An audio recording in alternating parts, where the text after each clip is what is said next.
ঈশা, তোর প্রথম ভোট বল, কেমন লাগলো? সেই মজা পেয়েছি। ভোট দিয়ে কি মজা পেলি? মানে কি কারণে? প্রথম ভোট বলে কথা, মজা তো থাকবেই। না শোনা শোনা এটাই দুঃখের বিষয়, ফ্রিতে টোটো পেয়েছি। আমার আপু চালিয়ে নি জলদি চলে আসলো আজকের দিনে ফ্রি ফ্রি আর কি কি ফ্রি ফ্রি পেয়েছো বলো? আর কিছু পাইনি। পাওনি মানে রাজ্য সরকারের কাছ থেকে কি পাওনি তুমি? সব পেয়েছি। তাইলে মোদি তো 5 বছর থেকে কিছুই দিল না। মোদি 5 বছরের বেশি আছে। 2014 সাল থেকে আছে। হাই সার্ভিস কিছু দিল না তাই তো? মমতা কি কি দিয়েছে বলো? মমতা এই লক্ষ্মীর ভান্ডার দিচ্ছে, যুব সাথী দিচ্ছে।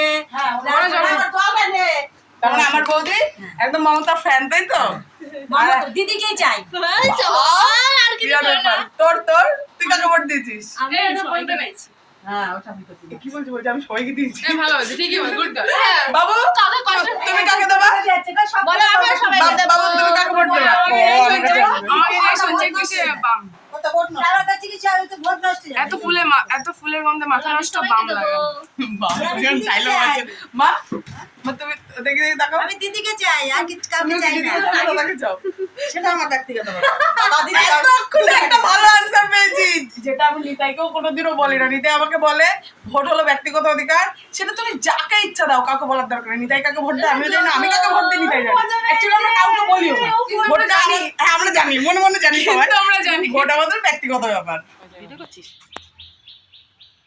দায়িত্ববান নাগরিকের মতো দায়িত্ব দিয়ে চলে এসেছি সকাল সকাল। দেখি তোমার হাত দেখা মা, কেমন লাগছে ভোট দিয়ে? ভোট দি কেমন? কি প্রথম নাকি তাই? না সেটা না, এটা একটা দায়িত্বের ব্যাপার। তুমি দায়িত্ব মানে বলা হয় গণতন্ত্রের সব থেকে বড় উৎসব হলো ভোটদান। তাই সেই উৎসবে তুমি সামিল হলে, এত সুন্দর ভোট দিয়ে আসলে, একটা ভেতর থেকে তো একটা ফিলিংস আসে কি আমার একটা ভোটের এত মূল্য। ভালো লাগছে তো? আমার কোনো ভালো লাগছে না সব কিছু। ভোট দিয়ে কথাবার্তা বলে ভালো লাগছে। আমার ভালো লাগছে কারণ আমার দায়িত্বটা আমি পালন করে এসেছি। সে যাকেই দিই না কেন ভোট সেটা পরের কথা, কিন্তু এটা আমার দায়িত্ব, এটা আমার অধিকার। সেটা নয় দিতে হয়, দিয়েছি বলে না। উন্নয়নের মুখে যারা উন্নয়নমুখী সেই সব কারণেই আমি দিয়েছি। ভোট হলো একটা ব্যক্তিগত অধিকার, তারপর একটা কর্তব্য আমাদের। সেই সব মিলিয়ে আমাদের ভারতবর্ষকে বা আমাদের জেলাকে, আমাদের রাজ্যকে সব দিক থেকে যে উন্নয়নে নিয়ে যাবে, অবশ্যই তাকে বুঝে আমরা ভোট দিয়েছি।